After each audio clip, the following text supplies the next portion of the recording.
Assalamualaikum warahmatullahi wabarakatuh. Perkenalkan, kami dari kelompok 1 ingin mempresentasikan pengujian hipotesis. Adapun anggota dari kelompok kami ada saya sendiri, Aderian Firmansyah, kemudian ada Hanifan Oktoza, dan yang ketiga ada Ragil Bayu Saputro. Untuk pengertian hipotesis, langkah-langkah, variasi, dan standar deviasi akan dijelaskan oleh saya sendiri. Kemudian ada HO dan HI, uji satu arah dan uji dua arah. Kemudian ada uji chi-square, itu akan dibacakan dan dijelaskan oleh Hanifan Oktoza. Dan kemudian ada uji T dan uji Z. Untuk pengertian dan kegunaannya akan dibacakan oleh Ragil Bayu Saputro.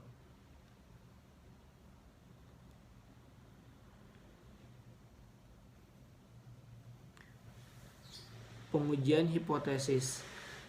Metode pengujian hipotesis ini merupakan metode pengambilan keputusan yang didasarkan dari analisis data, baik dari percobaan yang terkontrol maupun dari observasi atau tidak terkontrol. Dalam statistik, sebuah hasil bisa dikatakan signifikan secara statistik jika kejadian tersebut hampir tidak mungkin disebabkan oleh faktor yang kebetulan sesuai dengan batas probabilitas yang sudah ditentukan sebelumnya. Adapun pengertian hipotesis yang lain, yaitu pengujian hipotesis adalah langkah prosedur statistik yang memungkinkan peneliti dapat menggunakan data sampel guna menarik kesimpulan tentang suatu populasi. Langkah ini menentukan apakah hipotesis dapat diterima atau ditolak. Menurut Sugiono, uji T merupakan jawaban sementara terhadap rumusan masalah, yaitu yang menanyakan hubungan antara dua variabel atau lebih. Rancangan pengujian hipotesis digunakan untuk mengetahui korelasi dari kedua variabel yang akan diteliti. Dalam praktek hipotesis ini, pengujian hipotesis ada dua jenis, yaitu yang pertama ada hipotesis penelitian dan ada hipotesis statistik. Kedua hipotesis ini saling terkait, di mana hipotesis penelitian dioperasionalisasikan menjadi hipotesis statistik. Lalu kemudian hasil keputusan hipotesis statistik untuk memperkuat hipotesis penelitian. Yang pertama tadi ada hipotesis penelitian adalah hipotesis kerja atau hipotesis alternatif. HA atau HI, yaitu hipotesis yang dirumuskan untuk menjawab permasalahan dengan menggunakan teori-teori yang ada hubungannya atau relevan dengan masalah penelitian dan belum berdasarkan fakta serta dukungan data yang nyata di lapangan. Sebagai misal, hipotesis penelitian, semakin tinggi motivasi belajar siswa, maka diikuti semakin tinggi prestasi siswa. Nah, menunjukkan arah hubungan yang positif. Contoh lain misalnya, semakin tinggi konsep diri, maka diikuti semakin rendah agresivitas siswa, yang menggambarkan adanya hubungan yang bersifat negatif. Yang kedua ada hipotesis statistik. Hipotesis statistik ini merupakan pernyataan atau dugaan mengenai keadaan populasi yang sifatnya masih sementara atau lemah kebenarannya.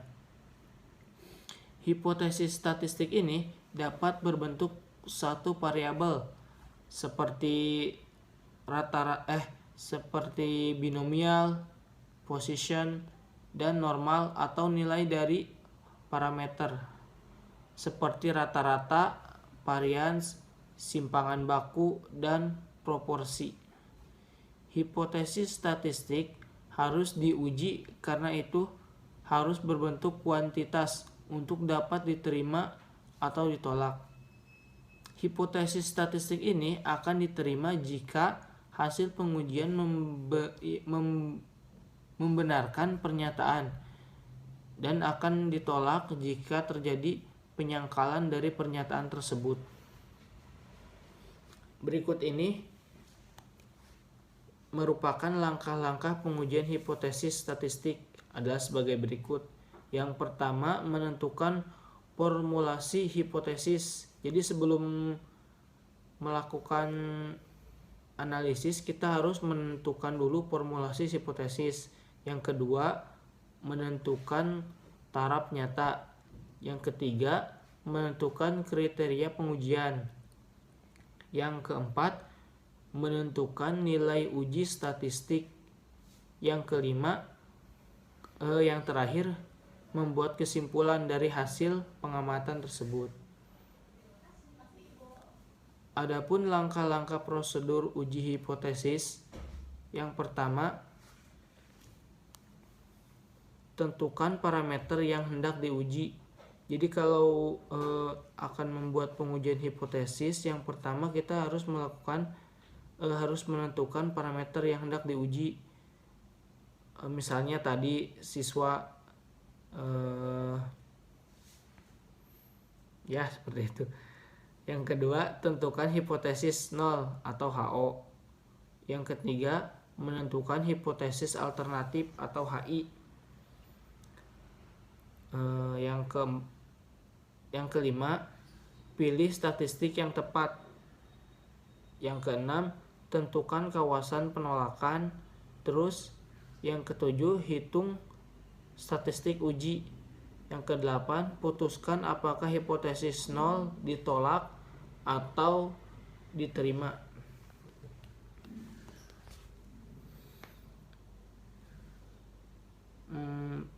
Selanjutnya, variasi. Variasi dalam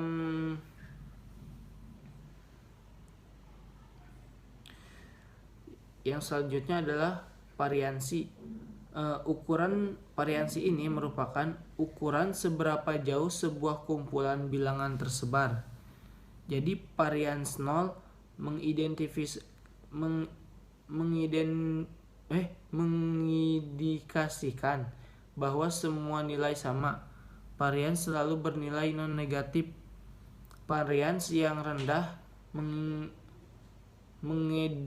mengindikasikan bahwa titik data condong sangat dekat dengan nilai rata-rata atau nilai ekspektasi dan antara satu sama lainnya. Sementara varians yang tinggi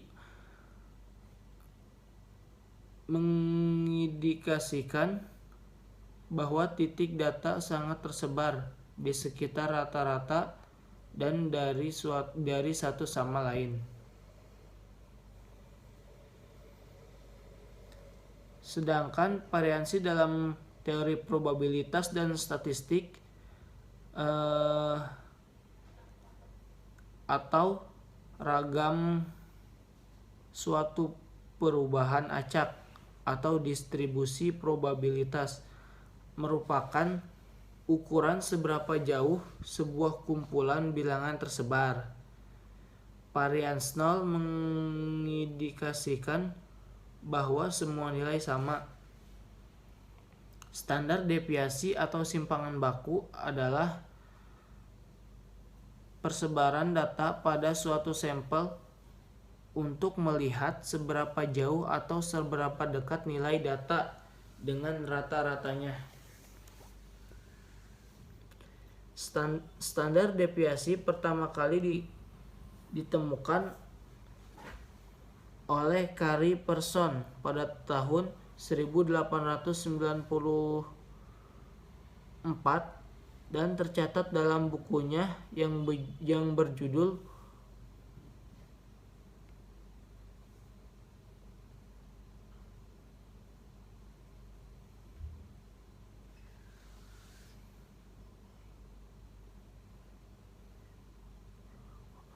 dalam bukunya yang berjudul One the Day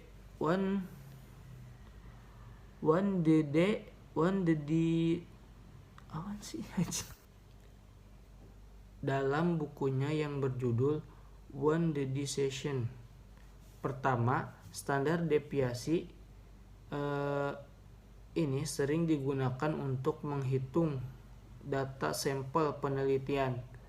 Selain itu, standar deviasi juga digunakan untuk mengukur risiko investasi, yaitu kemungkinan naik turunnya atau timbal balik.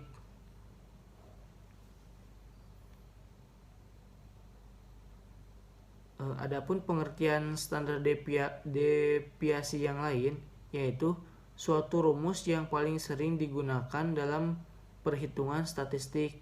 Rumus standar deviasi pertama kali dikenalkan oleh Carey Pearson pada tahun 1894. Nah, perhitungan standar deviasi adalah digunakan sebagai indikator seberapa jauh data statistik menyimpang. Jadi, standar deviasi ini merupakan standar untuk menghitung agar data dari statistik tidak jauh menyimpang.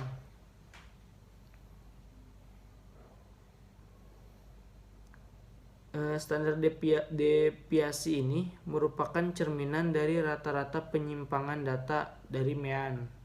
Standar deviasi dapat menggambarkan seberapa besar data, di mana jika nilai standar deviasi lebih besar dari mean, berarti nilai mean merupakan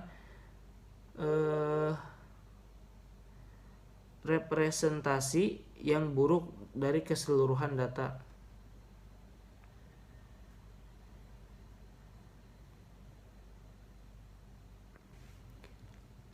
Dengan kata lain, standar deviasi adalah nilai akar kuadrat dari varians dan menunjukkan standar penyimpangan data terhadap nilai rata-ratanya.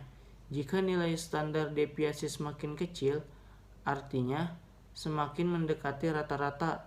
Namun, jika nilai standar deviasi semakin besar, artinya semakin lebar variasi datanya. Adapun fungsi dari rumus standar deviasi, standar deviasi digunakan untuk melihat jauh dekatnya sebaran data tersebut dari rata-rata atau mean. Salah satu fungsi rumus standar deviasi adalah memberikan gambaran tentang persebaran data terhadap rata-rata. Dikutip dari buku Statistik Pendidikan oleh Shafrill, standar deviasi adalah pengukuran variabilitas yang paling memenuhi persyaratan karena tidak membuang nilai yang ekstrim, menghitung penyimpangan nilai dari rata-rata, dan memperhitungkan penyimpangan nilai negatif dan positif. Mencari data yang tepat untuk suatu populasi sangat sulit dilakukan, sehingga perlu menggunakan sampel data yang mewakili seluruh populasi untuk mempermudah penelitian. Contohnya misalkan, jika Anda ingin mengetahui berat badan remaja perempuan berusia 15 sampai misalkan 17 tahun di sekolah, hal pertama yang harus Anda lakukan itu adalah mendata berat badan beberapa orang, kemudian menghitung rata-rata dan standar deviasinya. Hasil perhitungannya akan menunjukkan nilai yang mewakili seluruh populasi. Adapun jenis rumus standar deviasi dapat dihitung secara manual atau dengan Excel. Dikutip dalam buku yang berjudul Pengantar Statistika yang ditulis oleh Romansyah Sahabuddin, rumus standar deviasi data tunggal dan data kelompok antara lain. Yang pertama, rumus standar deviasi data tunggal. Jenis data tunggal adalah data sederhana yang belum dikelompokkan ke dalam kelas interval. Yang kedua, data kelompok. Jenis data kelompok adalah data yang biasa ditampilkan dalam kelompok dalam kelas interval.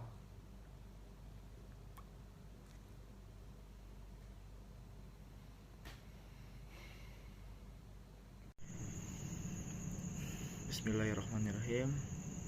Assalamualaikum warahmatullahi wabarakatuh. Nama saya Hanifan Oktozal Fadli dengan nomor PM 2021-44-50346 dari kelas R3E. Semoga yang membaca atau menyimak video presentasi kelompok saya pada kali ini dalam keadaan sehat walafiat. Amin amin ya robbal alamin. Di sini saya akan mempresentasikan PPT kelompok 1 pengujian hipotesis yang berada dalam 3 orang, yaitu Adrian Firmansyah, Hanifan Oktozal Fadli, dan Ragil Bayu Saputro. Pengujian hipotesis yaitu metode pengambilan keputusan yang didasarkan dari analis data, baik dari percobaan yang terkontrol maupun dari observasi tidak terkontrol. Dalam statistik, sebuah hasil bisa dikatakan signifikan secara statistik jika kejadian tersebut hampir tidak mungkin disebabkan oleh faktor yang kebetulan sesuai dengan batas probabilitas yang ditentukan sebelumnya. Pada kali ini kita memasuki langkah-langkah pengujian hipotesis. Yang pertama, tentukan parameter yang hendak diuji. Yang kedua, tentukan hipotesis 0. Yang ketiga, tentukan hipotesis alternatif. Yang ketiga, tentukan hipotesis yang telah kita dapati. Yang keempat, pilih statistik yang tepat. Yang kelima, tentukan kawasan penolakan. Yang keenam, hitung statistik uji. Dan yang ketujuh, putuskan apakah hipotesis 0 ditolak atau tidak.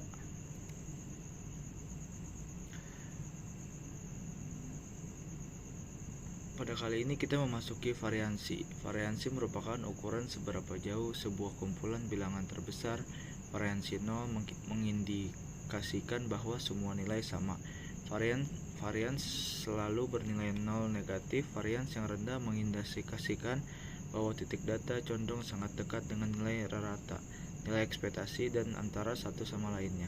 Sementara varians yang tinggi mengindikasikan bahwa titik data sangat terbesar di sekitar rata dan dari satu sama lainnya. Ya, untuk sekarang kita masuki standar deviasi. Satu rumus yang paling sering digunakan dalam perhitungan statistik yaitu rumus standar deviasi pertama kali diperkenalkan oleh seorang yang bernama Kaspersky pada tahun 1894. Perhitungan standar deviasi adalah digunakan sebagai indikator seberapa jauh data statistik menyimpang. H0 dan HI. Hipotesis 0 merupakan suatu pernyataan di mana tidak ada hubungan antara berkaitan antara dua variabel atau lebih. Sedangkan hipotesis alternatif yaitu suatu pernyataan di mana ada signifikansi statistik atau hubungan keterkaitan antara dua fenomena yang diukur. Uji dua arah dan satu arah. Uji satu arah digunakan apabila peneliti memiliki informasi mengenai arah kecenderungan dari karakteristik populasi yang sedang diamati. Sedangkan uji dua arah digunakan apabila peneliti tidak memiliki informasi mengenai arah kecenderungan dari karakteristik populasi yang sedang diamati. OI dan EI. Observasi OI adalah frekuensi yang datanya diperoleh langsung dari pengamatan di lapangan, sehingga nilainya diperoleh dari masing-masing data yang diperoleh pada saat melakukan pengamatan. Sedangkan harapan EI ialah frekuensi yang diperoleh dari perhitungan dengan rumus yang didasarkan dengan nilai rata-rata standar deviasi yang diperoleh dari jumlah data observasi. Uji chi-square. Salah satu jenis komparatif non-parametris yang dilakukan pada dua variabel di mana skala data kedua variabel adalah nominal. Apabila dari dua variabel ada satu variabel dengan skala nominal, maka dilakukan uji chi-square dengan merujuk bahwa harus digunakan uji pada derajat yang terendah. Berikut akan kita bahas tentang rumus chi-square. Uji chi-square berguna untuk menguji hubungan atau pengaruh dua buah variabel nominal dan mengukur kuatnya hubungan antara variabel yang satu dengan variabel nominal lainnya. Uji T dan uji Z. Pada kali ini Uji T mengacu pada jenis uji parametrik yang diterapkan oleh mengidentifikasi bagaimana cara dari dua sel data berbeda satu sama lain ketika varians tidak diberikan. Sedangkan uji Z menyeratkan uji hipotesis yang memastikan apakah rata-rata dua kumpulan data berbeda satu sama lain ketika varian diberikan. Ya, untuk kali ini kita mendefinisikan uji T dan uji Z yang lebih detail. Uji T dan uji Z merupakan uji statistik untuk pengujian hipotesis rata-rata. Perbedaan dari keduanya adalah jika nilai simpangan baku untuk populasi diketahui, maka digunakan uji Z, sedangkan jika nilai simpangan baku untuk populasi tidak diketahui, maka kita akan menggunakan uji T. Dua uji statistik ini bisa dilakukan dengan SPSS. Tutorial kali ini tidak akan membahas secara detail langkah masing-masing uji, sedangkan uji Z secara prinsip saja dengan uji T. Hanya saja untuk uji Z kita lakukan nilai simpangan baku untuk populasi yang diketahui. Uji ANOVA. Uji ANOVA dapat diartikan sebagai salah satu metode atau uji hipotesis yang digunakan pada statistika parametrik, di mana pengujian dilakukan pada interaksi dua faktor, yaitu dengan membandingkan rata-rata nilai dua sampel atau lebih. Ya, berikut adalah tayangan dari PPT kelompok 1 yang telah kami buat secara berkelompok. Pada kali ini saya akan menjelaskan dengan rinci tentang hipotesis H0, hipotesis kerja H1. 1. Hipotesis 0 H0. Hipotesis 0 H0 adalah hipotesis yang menyatakan tidak adanya hubungan antara variabel independen X dan variabel dependen Y, yang artinya dalam rumusan hipotesis yang diuji adalah ketidakbenaran variabel X mempengaruhi Y. X tidak ada hubungan antara warna baju dengan kecerdasan mahasiswa. 2. Kita memasuki hipotesis kerja H1, HI atau HI. Hipotesis kerja HI adalah hipotesis yang menyatakan adanya hubungan antara variabel independen X dan variabel dependen Y yang diteliti. Hasil perhitungan HI tersebut akan digunakan sebagai dasar pencarian data penelitian. Perbedaan H0 dan HI yaitu hipotesis 0 merupakan suatu pernyataan di mana tidak ada hubungan antara keterkaitan antar dua variabel atau lebih. Sedangkan hipotesis alternatif adalah suatu pernyataan di mana ada signifikansi statistik atau hubungan keterkaitan antara dua fenomena yang telah diukur. Hipotesis 0 dilambangkan dengan simbol H0, sedangkan hipotesis alternatif dilambangkan dengan simbol HI. Pengujian hipotesis 0 tidak langsung dapat diimplisит, sedangkan pengujian alternatif langsung dapat dieksplisit. Dalam hipotesis 0, pengamatan adalah hasil dari kebetulan, sedangkan dalam hipotesis alternatif pengamatan adalah hasil dari efek nyata atau yang benar-benar terjadi.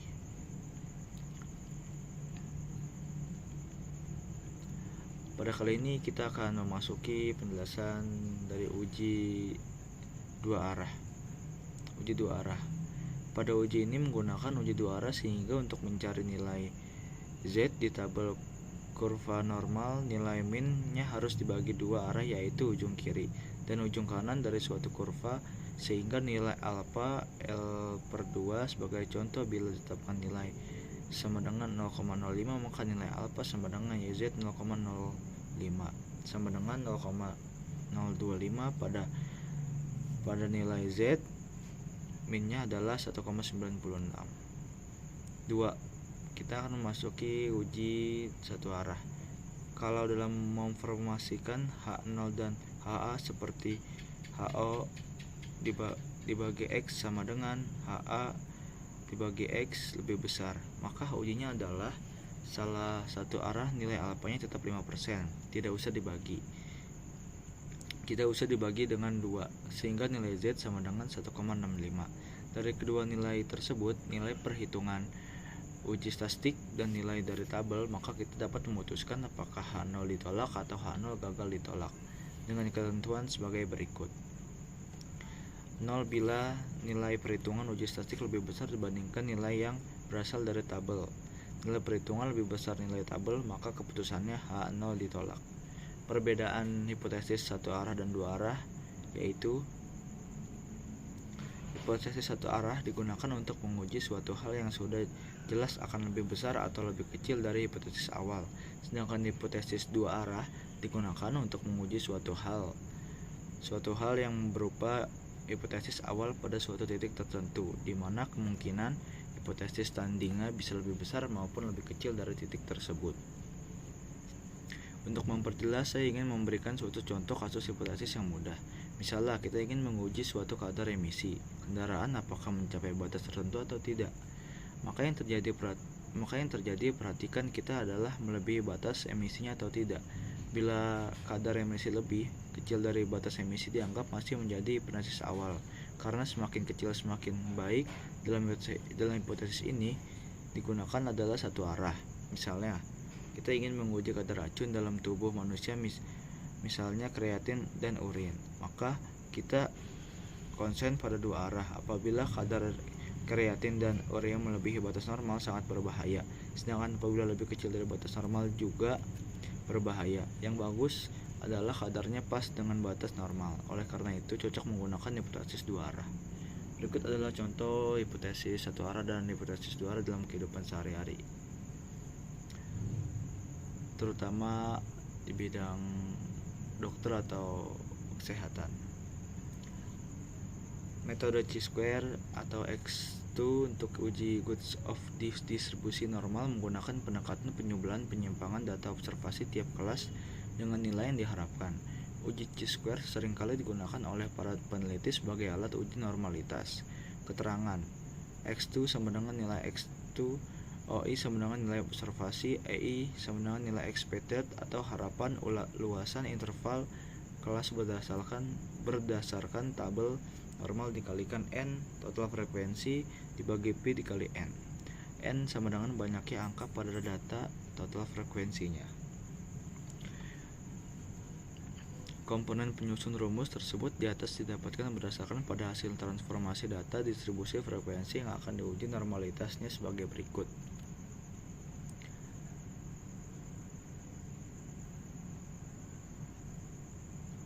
Di sini tertera tabel nomor 1, 2, 3, 4, dan 5 dan seterusnya. Batas interval kelas Z sama dengan X bar ditambah X P OI AP kali N tutup kurung. Keterangan XI sama dengan batas tidak nyata interval kelas, sedangkan Z sama dengan transformasi dari angka batas interval kelas ke notasi pada distribusi normal. P sama dengan luas proporsi kurva normal tiap interval kelas berdasarkan tabel normal. OI sama dengan nilai observasi.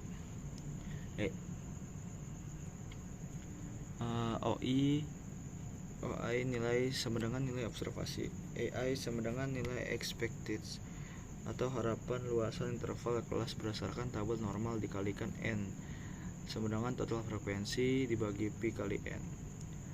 Pada kali ini kita masuk ke chi-square adalah uji non-parametrik yang sering digunakan dalam penelitian. Prinsip kerjanya adalah dengan membandingkan dua variabel skala datanya adalah nominal.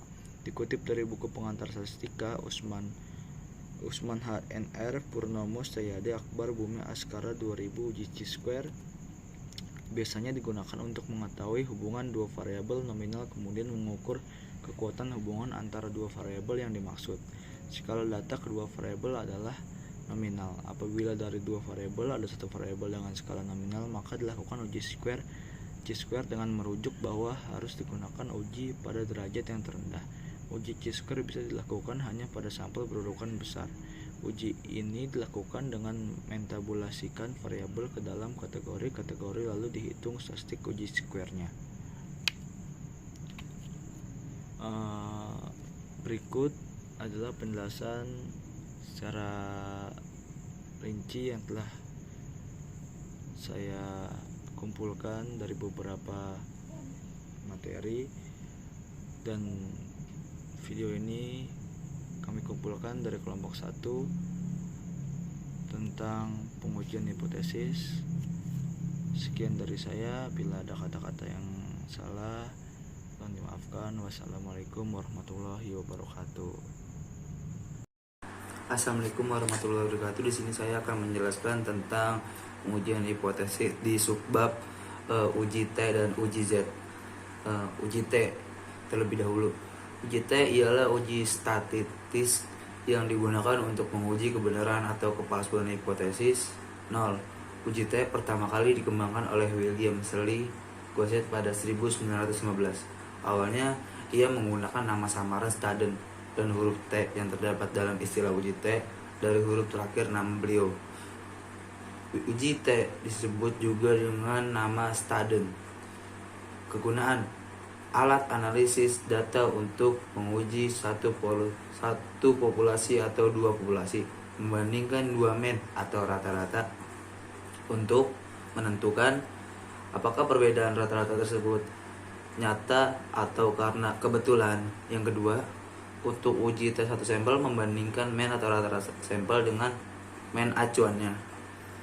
Uji signifikasi individual atau yang lebih dikenal dengan uji statistik T merupakan proses analisis data secara parsial.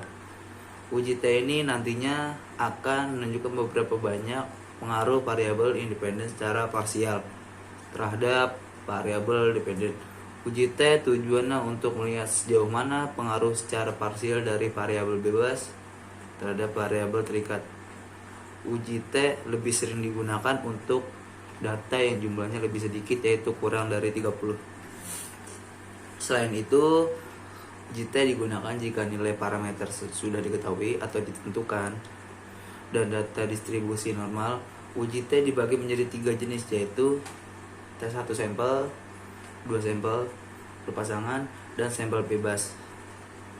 Caranya dengan membandingkan T tabel dengan T hitung. Setiap nilai T hasil perhitungan akan dibandingkan dengan T tabel yang didapatkan menggunakan taraf nyata atau biasanya 0,05. Lanjut, ada T tabel.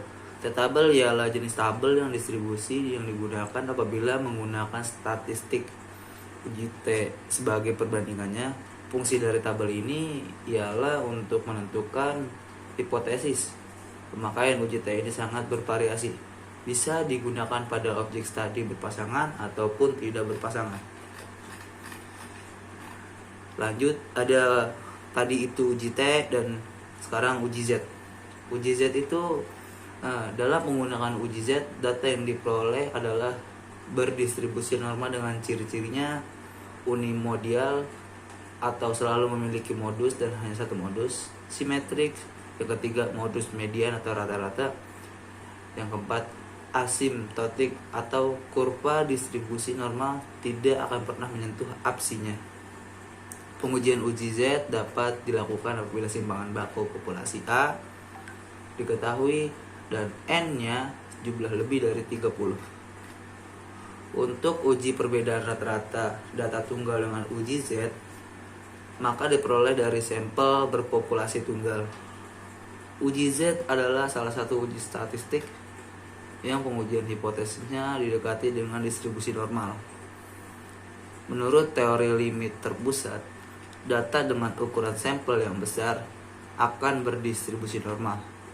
Oleh karena itu, uji Z dapat digunakan untuk menguji data yang sampelnya berukuran besar. Jumlah sampel 30 atau lebih dianggap 30 sampel yang berukuran besar. Selain itu, uji Z ini dipakai untuk menganalisis data yang varians populasinya diketahui, namun bila varians populasi tidak diketahui, maka varians dari sampel dapat digunakan sebagai penggantinya.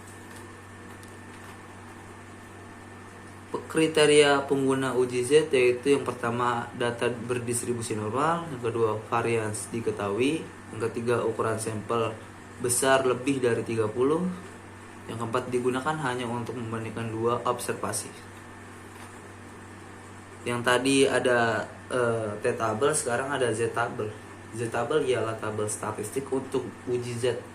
Z-tabel dapat diartikan sebagai tabel pembanding untuk mengetahui apakah sebuah nilai berada di bawah area kurva normal atau tidak dengan menggunakan prinsip yang standarisasi. Sedangkan standarisasi adalah proses membuat serangkaian data yang banyak dan luas menjadi sebuah rangkaian data yang terpusat dengan nilai min menjadi 0. Lanjut, ada uji ANOVA. Analisis variance atau analysis of variance atau ANOVA adalah suatu metode statistik yang termasuk ke dalam cabang statistik inferensi. Dalam literatur Indonesia, metode ini dikenal dengan berbagai nama lain seperti analisis ragam, sidik ragam, dan analisis variance. Ia merupakan pengembang dari masalah Behrens-Fisher, sehingga uji F juga dipakai dalam pengambilan keputusan. Analisis varians pertama kali diperkenalkan oleh Sir Ronald Fisher, bapak statistika modern. Dalam praktik analisis varians dapat merupakan uji hipotesis, lebih sering dipakai maupun pendugaan estimoni atau estimasi khususnya di bidang genetika terapan. ANOVA merupakan salah satu teknik analisis yang multivariat yang berfungsi untuk membedakan rata-rata lebih dari 2 kelompok data dengan cara membandingkan variasinya. Analisis varian termasuk dalam kategori statistik parametrik sebagai alat statistik parametrik. Maka untuk dapat menggunakan rumus ANOVA harus terlebih dahulu perlu dilakukan uji asumsi meliputi normalitasnya atau heterokedasitas dan random sampling.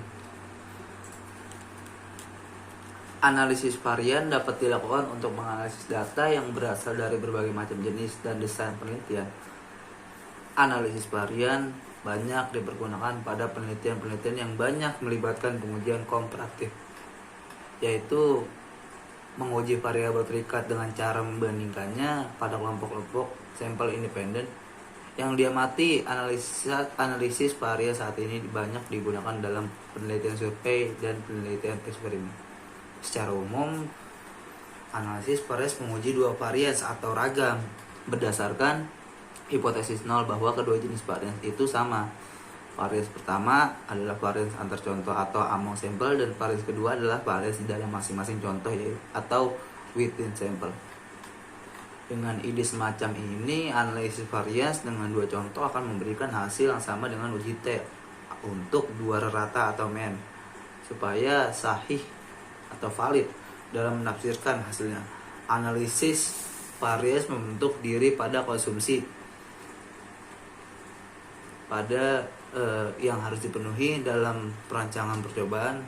Asumsi analisis varians yang harus dipenuhi adalah 1. Homogeneity of variance atau variable dependent harus memiliki varian yang sama dalam setiap kategori variabel independen.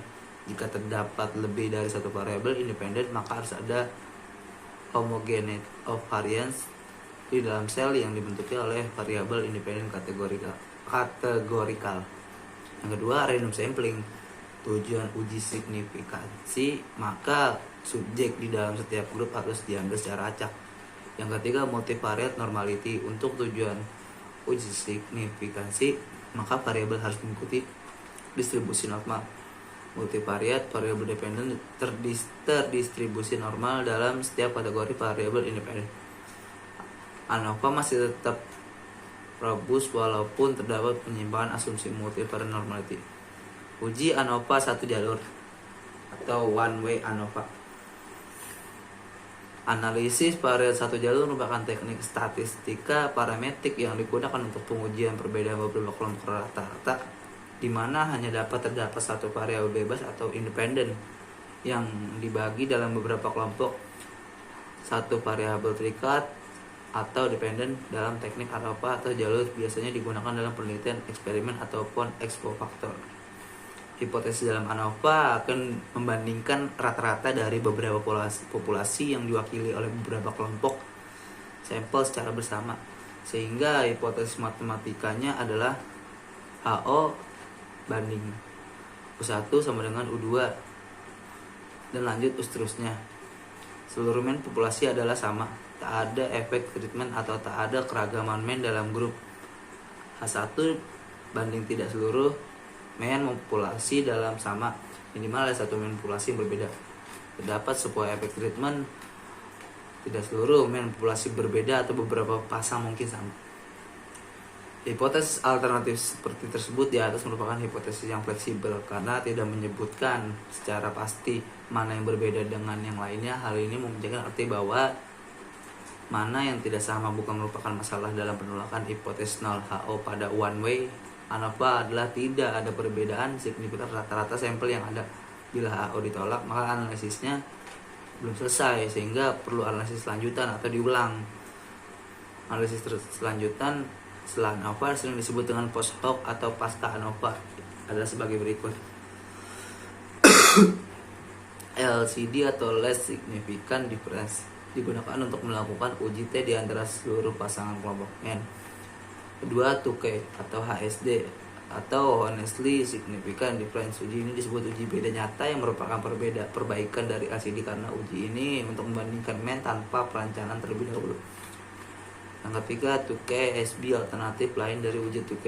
Yang keempat, Duncan digunakan untuk menguji perbedaan di antara semua pasangan perlakuan yang ada dari percobaan tersebut serta masih dapat mempertahankan tingkat signifikansi yang ditetapkan.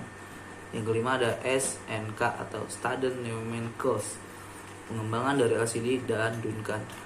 Dunnett digunakan untuk membandingkan men dari semua perlakuan dengan men perlakuan kontrol. Scaife digunakan untuk membandingkan yang tidak perlu ortogonal. Variabilitas dalam ANOVA dan pengujiannya. Perhitungan dalam ANOVA didasarkan pada varians, walaupun tujuannya adalah menguji beberapa perbedaan rata-rata. Hal ini disinggung di muka atau pada saat membicarakan rata-rata populasi. Kita baru bisa mengatakan bahwa rata-rata tersebut berbeda apabila dilihat pula variabilitasnya. Ukuran yang baik untuk melihat variabilitas adalah penyimpangan baku maupun varian. Oleh karena itu, pengujian di sini pun didasarkan pada varian pengukuran total variabilitas atas data yang ada dapat dikelompokkan menjadi 3 bagian, yaitu 1. Variabilitas antara kelompok, kedua variabilitas dalam kelompok, jumlah kuadrat penyimpangan total, derajat kebebasan atau DK. Dalam ANOVA akan sebanyak variabilitas. Oleh karena ada 3 macam variabilitas, maka derajat kebebasan pun ada 3 macam. Yang satu derajat kebebasan untuk variabel antar kelompok, yang kedua derajat kebebasan untuk variabel dalam kelompok, yang ketiga dalam kelompok sigma kali n-1. Di samping itu DK dalam kelompok terdapat pula dicari dengan rumusnya. Derajat kebebasan variabel dalam kelompok ialah n kurang K. Keterangannya adalah K adalah banyaknya kelompok, N itu adalah jumlah sampel keseluruhan. Berarti adalah jumlah sampel keseluruhan dikurang dengan banyaknya kelompok. Yang ketiga, derajat kebebasan untuk variabel antar kelompok sebesar K-1. Hal ini disebabkan karena derajat kebebasan di sini terikat dengan banyaknya kelompok. Seperti halnya variabel antar kelompok. Sekian dari saya penjelasan uji T dan uji Z dan uji ANOVA. Sekian dari saya. Wassalamualaikum warahmatullahi wabarakatuh.